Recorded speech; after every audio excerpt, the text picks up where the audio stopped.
And welcome back, team. As I promised, picking it back up with malware, right? So there are plenty of ways in which malicious software, or malware as we shorten it, can be active on your computer. If you're lucky, these programs will do nothing other than consume maybe a little bit of your CPU time and some disk space, right? But if you're not so lucky, they may destroy valuable data stored in your computer's file system. So an invading program may even allow outsiders to seize control of your computer, right? Like in ransomware. And so once this happens, they may use your computer as a depository for stolen credit card information. They may actually be using your storage on your computer. So a web server dishing out pornographic materials could also use your computer. Or a launch pad maybe for spam. You could become part of a denial of service attack. So viruses. Viruses are a piece of self-replicating code embedded within another program called the host, right? And so figure 7.1 of in the book, it illustrates how a virus replicates within a computer.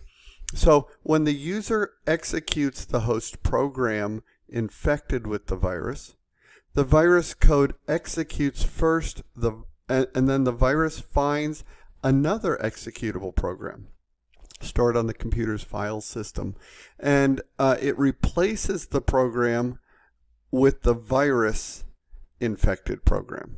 And after doing this, the virus then allows the host program to execute, which is what the user expected would happen, right? So it allows it to execute, but now the virus is embedded in this executable program. Here's so page 329. Whether you're on, you can see this chart. Whether you're on Windows or Apple or Linux computer, a desktop, a laptop, smart top, a tablet, etc., you're vulnerable to ever-evolving cyber threats from computer viruses and other types of malware. And I know Apple people and Linux people like to say this doesn't have a history of being hacked. It can't be. Yes, it can. Everything can. So the first step to protecting yourself and your data is understanding what you're up against. Here's kind of an overview of the major. So we're going to discuss here shortly a major overview of the today's most common computer viruses and their potential attack. As I said, the term malware is an amalgamation of malicious and the word software put together, and is now used to describe any malicious computer program on a computer or a mobile device. Okay, and so here's an example: was Conficker, which went by lots of other names: Down Up, and Kiddo, etc. There were more than that. It went by a lot of names, but we know it largely as Conficker. And this was a computer worm targeted at Microsoft Windows OSs. It was first detected in November 2008, so about 12 years ago from almost now. It uses flaws in the Windows operating system software, and it uses dictionary attacks on administrator passwords to propagate while forming a botnet. So it gets on the computer and it's forming a botnet through the OS, the Windows OS at the time. And it has been unsuccessfully countered, right? It's been difficult to counter because of its combined use of many advanced malware techniques, right? It's not just one, it's combining them. So the Conficker worm infected millions of computers, including government computers, home, businesses, etc., in over 190 countries in the world, which frankly is the whole world, making it the largest known computer worm since the 2003.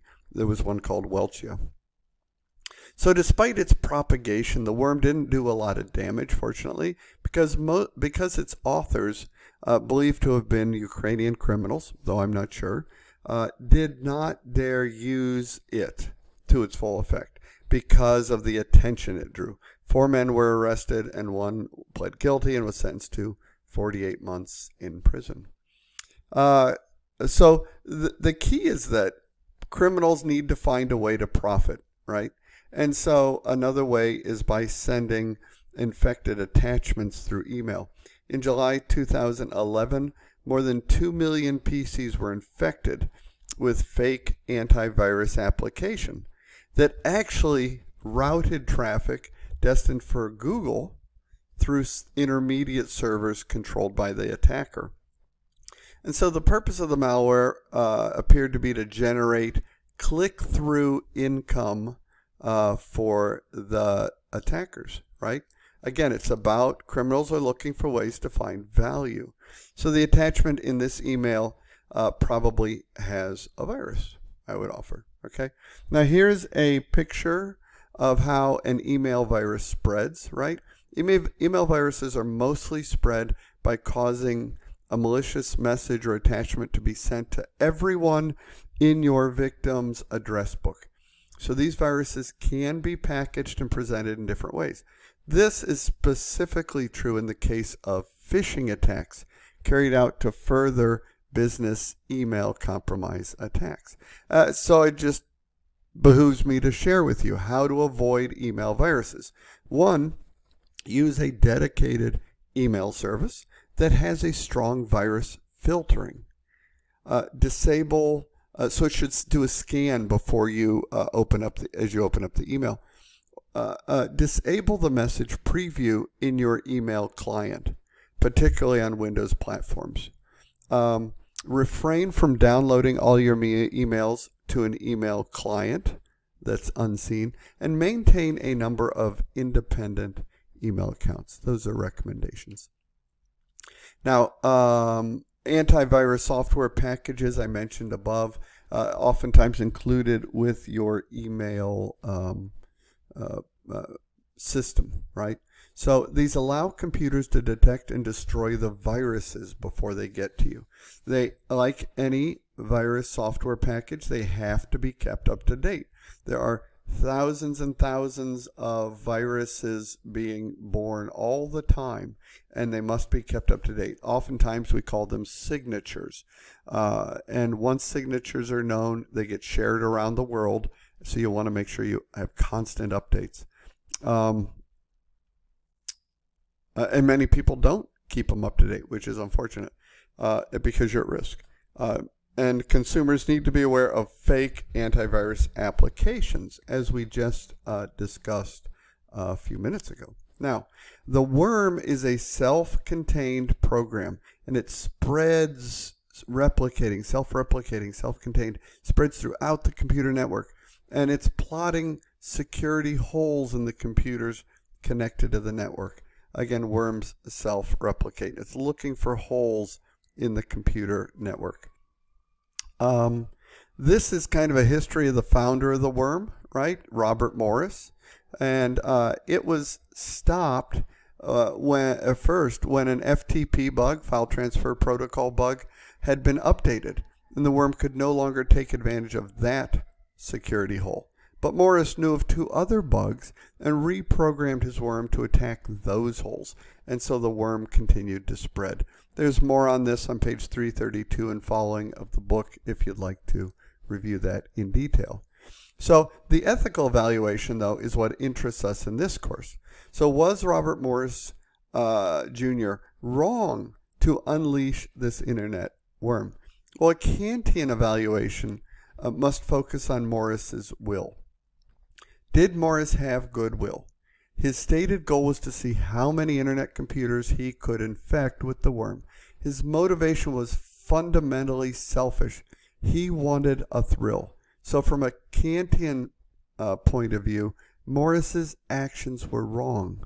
From a social construct point of view, Morris's actions were also wrong. He violated the property rights of individuals. Looking at it from a utilitarian perspective, this would focus on the benefits and the harms resulting from the spread of the worm. So Morris could have produced the same benefits simply by contacting the system administrators at various locations where the security holes were found.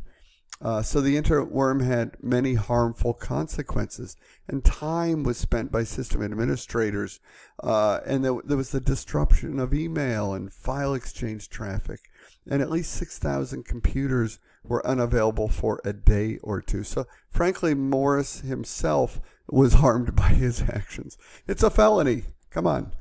And so from a utilitarian viewpoint, Morris was wrong to have released the internet worm.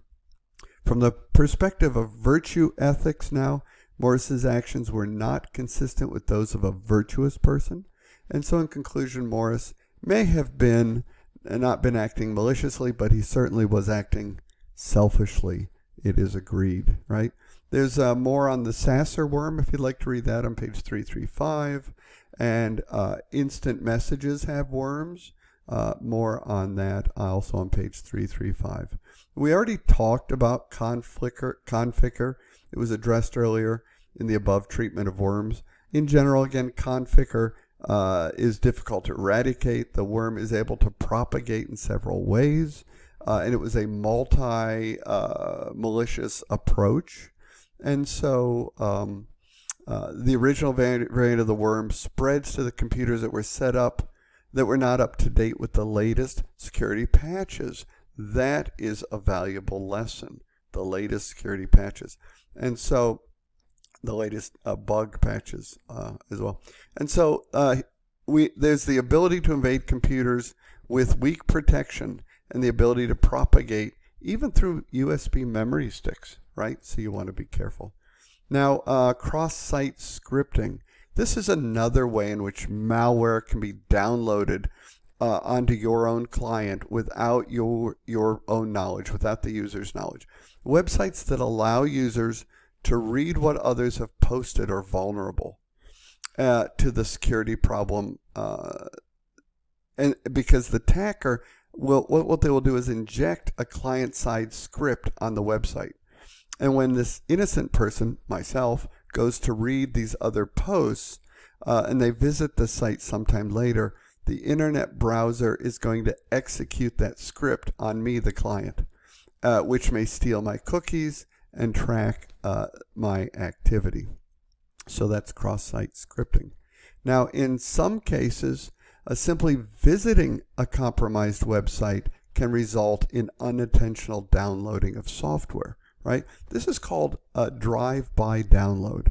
And another kind of drive-by download occurs when a web surfer encounters a pop-up window asking permission to download software, right? So we want to watch out for drive-by downloads, right? When we visit a compromised website, that can result in the unintentional downloading of software. Trojan horses and backdoors. A Trojan horse is a program with a design capability that's actually meant to conceal the badness, the sinister purpose. And so what the user is going to do is execute this program because they think it's going to perform a beneficial task. But it actually has a Trojan horse in it that's going to execute a bad one. So the program, while it's performing the actions unknown to the user that are not in the best interest of the user. Now, backdoor Trojan is a Trojan horse that gives the attacker access to the victim's computer. There are also rootkits, which are a set of programs that provide privileged access to a computer.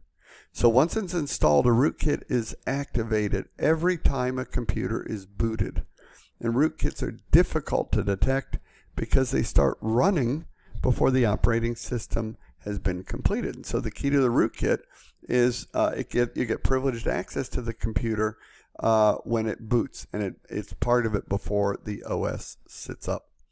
There's spyware, is a program that communicates over the internet connection without my knowledge, if I'm the user, without the user's knowledge or consent.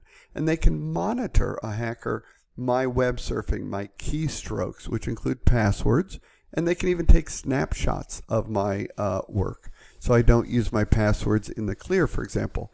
And free software downloads from the internet often contain spyware. We'll stop here and come back with bots, which are robots. Good conversation for part 3.